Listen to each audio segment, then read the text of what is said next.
Hi everyone, this is Lauren coming at you with the Break Zone. First of all, Happy New Year. It's January 1st, 2018. So I'm going to go ahead and bring you a deck list breakdown. So this one is for the Mono Water deck list that was run by Anthony Aiken. It was the winner of the Winter Cup in Wales recently, and I actually got the chance to pilot it at our local weekly constructed over at Isla Gamers, and yeah, it actually runs really smoothly. I mean, the key part you want to do is set up your backups, and after that, just build out, get a Cognasso, bounce a Cognasso, do it again, board wipe, and just go for the win. That is pretty much the name of the game is to Cognasso board wipe. So I'm going to go over some of the cards. Uh, well, also I'd like to say that the deck is centered around FF9, Knights, and Power Reduction. Okay? So, first we've got Cognasso. He's been a huge part of Mono Water since Opus 3. I mean, his ability to, when he enters the field, until the end of turn, all the fours opponents control lose 1,000 power for every two water characters you control. So, characters meaning forwards, monsters, and backups. It's really powerful. So normally you want to get to about 8 to 10 characters to give 4 to 5 uh, power reduction, 5,000 power reduction to your opponent's board. And after that, you bounce him. You do it again for another like 4,000 power reduction. And you have another couple of tricks like Tomberries, Mystic, Beatrix attacking, Cyclops to kind of deal with the remaining whatever remains on the board if needed. He's also a good blocker, and he is hard to get rid of if your opponent relies on dealing damage during their turn, like when a backup comes into play with a legendary Vivi, with Alcid. Those tricks won't really work on Cagnasso.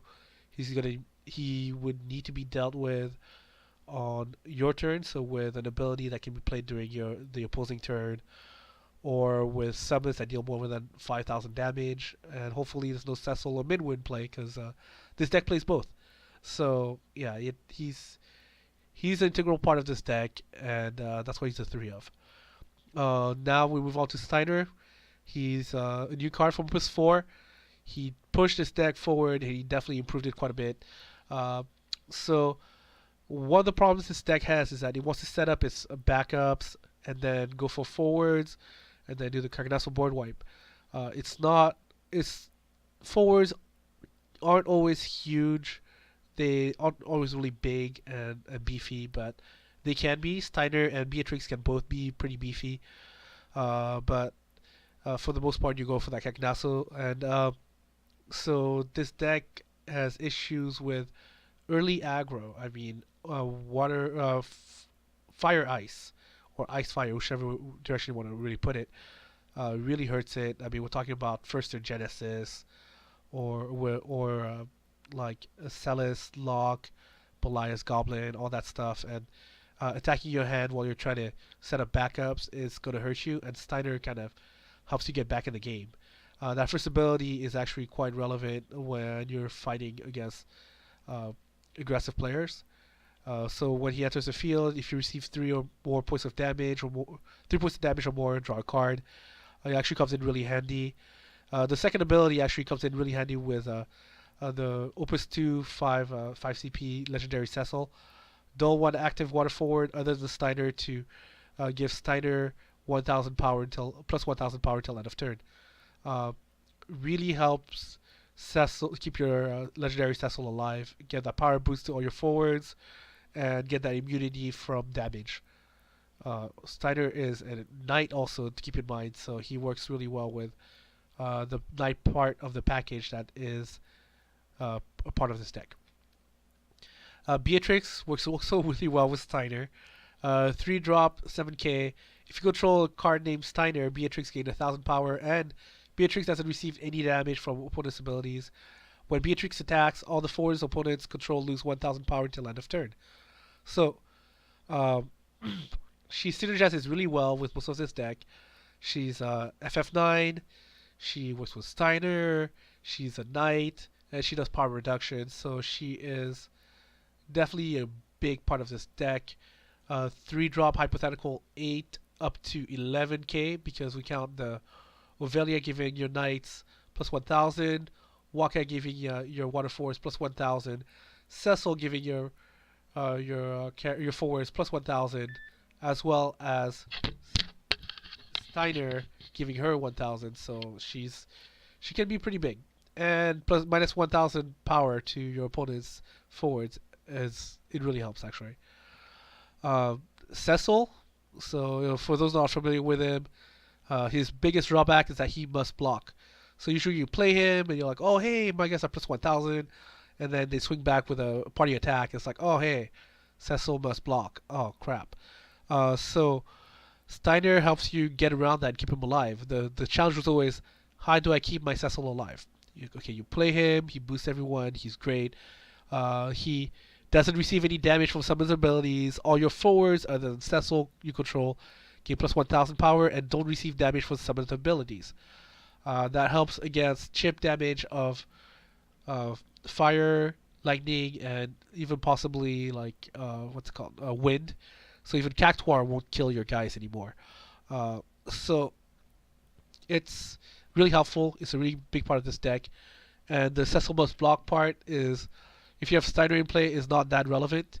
So usually the way you would get around that problem would be you could try to give him haste to attack, make him attack every turn, or do some things where you could kind of keep him alive, like let's say Titan or buff him so that he could kill a party attack. But with Steiner nowadays, like it keeps it in the modern water package, and it also gives Steiner pretty much single-handedly. Cecil gives Steiner plus 2000 power or one blocking, so it really works well, synergizes well with the rest of the deck. So mono water became big in Opus 3 because also like a key part of to Lena, that's a very uh, important card to water mono water. It helps with board recovery or catching up when your opponent has more forwards than you, or if they do a board wipe like a Shantoto, let's say. Usually early on you would pitch your 2-drop knights because they're not that effective until you have enough backups. And by the time you play Lena, you can fetch them back because when Lena enters the field, choose one water forward of cost 2 or less in your break zone, play it onto the field.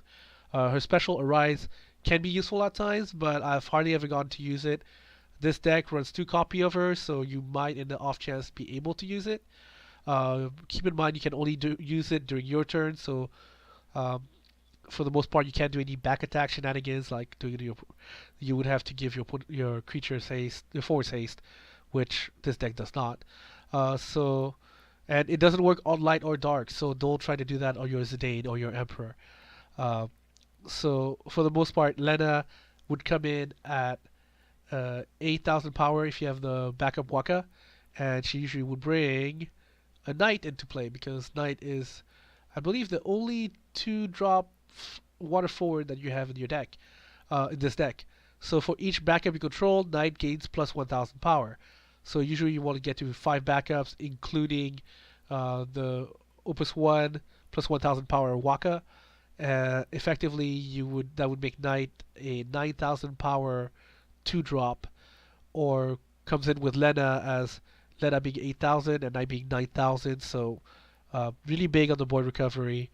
Flooding your board also if you're like mid game and you're trying to go over your opponent and add up to that Cognasso math. So keep in mind most of this deck, like I mentioned, it really all adds up to how to make your Cognasso board wipe your opponent. You're not an aggressive deck. You really want to just set up and kind of go over your opponent. Zidane works with all the rest of the 9 package you have in this deck. We're talking about Steiner, Echo, Beatrix, and Garnet. So Echo would not count for the 9-4 that it needs to reduce its cost, but it could fetch Zidane. But you already have 3 copies of Steiner, 3 copies of Beatrix, 3 copies of Garnet, so Zidane will usually come in at a 2 cost. Because if you control a category 9 forward, the cost of playing Zidane onto the field is reduced by 1. and usually you will use the first option. So when Zidane enters the field, select one of the following actions: draw a card, your opponent discards a card from his or her hand, or activate all Category 9 characters you control. Keep in mind this is Category 9 characters, including backup Echo, because backups are characters, as well as monsters are characters, and forwards as well. Uh, the Usually you will select to draw a card, but there definitely are instances where you might want to make your opponent discard a card from his or her hand. If you're seeing that they definitely are doing bad on their card economy, like they don't have backups, or you believe that they're holding on to a key summon or special ability card, then you might want to make them discard that one card. If they have too many cards in hand, usually you'll just go for draw a card. Uh, for the most part, on my end, if they have three or more cards and they're not hyper aggressive, I'm gonna draw my card instead of making them discard. I've hardly ever used activate all Category 9 characters, but I could see it being useful if you had some of your forwards frozen and you were on your back foot against aggressive Ice Fire deck. Uh, this deck also plays Garnet, so she's Category 9, can be chosen by opponent's summons, so that helps against those Shivas or Odins or whatnot. Whenever you cast a summon, all the forwards you control gain plus 1000 power until end of turn. 2 blue CP, cast one summon of cost 3 or less from your hand without paying its cost. So, usually I don't want to see her early game, I do want to see her mid to late game. She kind of keeps, well, she helps me go over the top. That plus 1000 power boost becomes relevant, especially when you run Cyclops, which I'll go over in a bit. So she's really good in the mirror matchup. In other matchups, she's not the forward I would want to see the most. But she also is, if your opponent plays a lot of summons, she is immune to summons, so she becomes pretty useful. So if you're playing against Ice Fire deck and you're expecting them to Shiva to dull your board, Garnet won't be able to be targeted by that. This deck also runs one Emperor. Keep in mind, it runs both Light Zidane and Emperor. Sorry. I'm still a little sick. Kind of caught that over the holidays. So, 4 costs, 8000 power. All characters opponents control cannot use specials or action abilities. It is relevant definitely against monsters because it just shuts down that deck so hard. Can't turn monsters, can't sack monsters, can't use their abilities. Monsters are all about abilities, whether you want to turn them into forwards or use their activated ability to do a cool trick. If you can't do that, then that's a useless character you haven't played. Well, mostly useless character that you haven't played. So as soon as you play him, they can't respond to that. So that's pretty awesome. So if you do have a Light Zidane in play and you have an Emperor and you play against monsters, go ahead and attack with that Zidane or block with it and let it die, so let it break, so that you can play your Emperor. Just keep in mind you can't play both at once. So I'll move on to Ashe. She is really good against the matchups that you have a lot of problems with. Key matchup you have a problem with is Ice Fire. I'll probably do a deck listing construction about that deck in the near future. So, when Ashe is chosen by a summon or ability your opponent controls, she gains 3000 power until end of turn. She's a 3-drop, 7k. Also, one of her activated abilities is that for 2 water CP, you can activate her. And her special is Heavenly Wrath. For a copy of her at 2 blue CP, she gains 2000 power and first strike until end of turn. She's really good against that early aggression, like aggressive first turn Genesis or like first turn lock or anything that's kind of hasted that way, or anything that requires them to dull freeze, dull. So Shiva, Snow, all that stuff becomes a little less relevant, especially since you're running mono water, and you will most likely be able to pitch a card from your hand in order to activate her and block. So normally, if you play early game and they have something like a snow, and you only have one forward, if it's not Ash, they would dull that forward and still go through to damage. But with Ash, you'd be able to pitch her water card, activate her, block snow, and then just move on. She also with fire or like Alcid will not be able to take her out. So she's relevant in those matchups. In other matchups, maybe not so much, but she definitely is in there for a reason. She helps you a lot with the bad matchup. So I'll move on to the summons. Mono Water, you know you're running those Leviathans. Three of them. Um, they're useful in two ways. Opponents, or more than one way. So bounce opponent for the win, or bounce opposing force for the win, EX burst, or really that Cognasso bounce can also be relevant. If you have Garnet, you can play it for two instead of three also, as if you had a Yuna, a backup Yuna. So, yeah, Leviathan's part of this deck. It's pretty standard for Mono Water.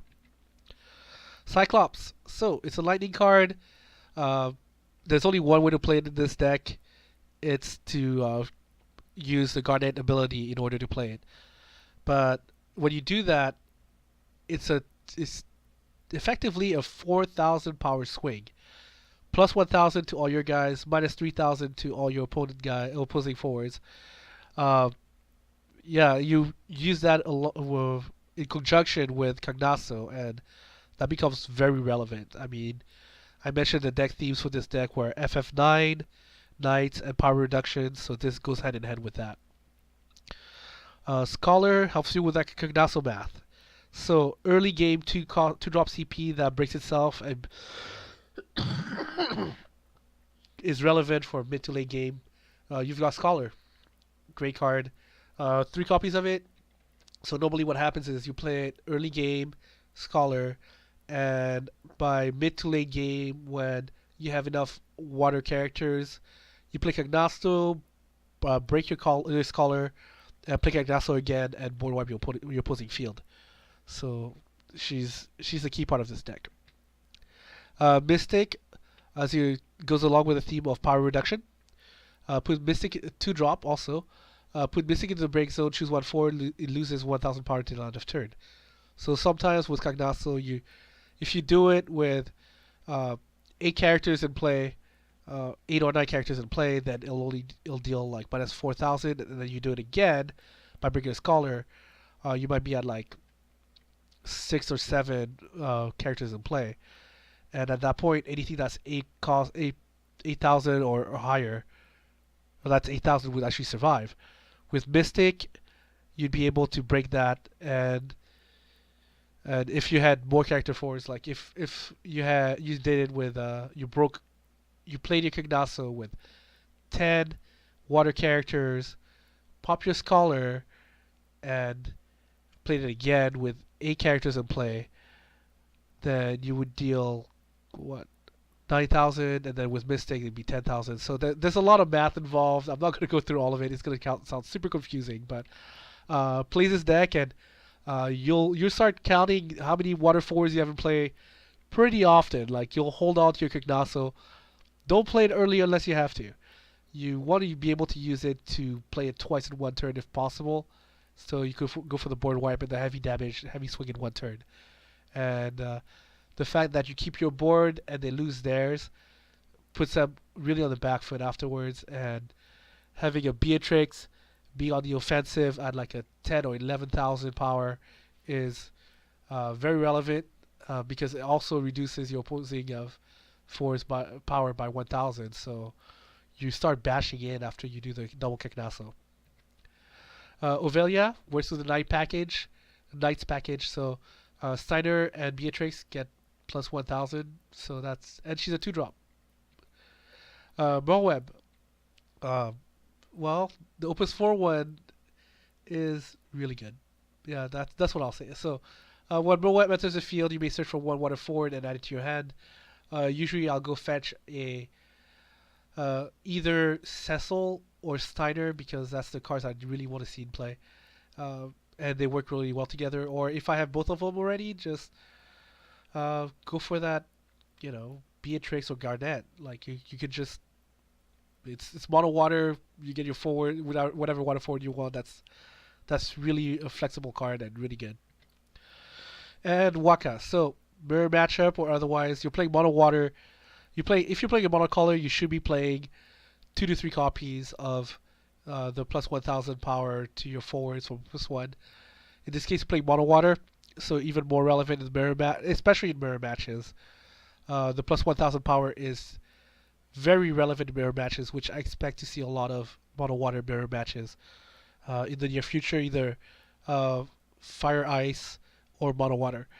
Uh, yeah, in mirror matchups, what happens is that all your forwards get bigger than your opponents just for the fact that you have a backup that is more relevant than theirs. So yeah, that wraps up the deck deconstruction of Mono Water, the winner of Winter Wales Cup. So happy New Year's, everyone! Go ahead and if you like it, give it a thumbs up. If you don't like it, thumbs down. Otherwise, hit that subscribe button down below, and let me know in the comments what you like and didn't like about this video. Hopefully, I'll be able to improve, and hopefully you like it.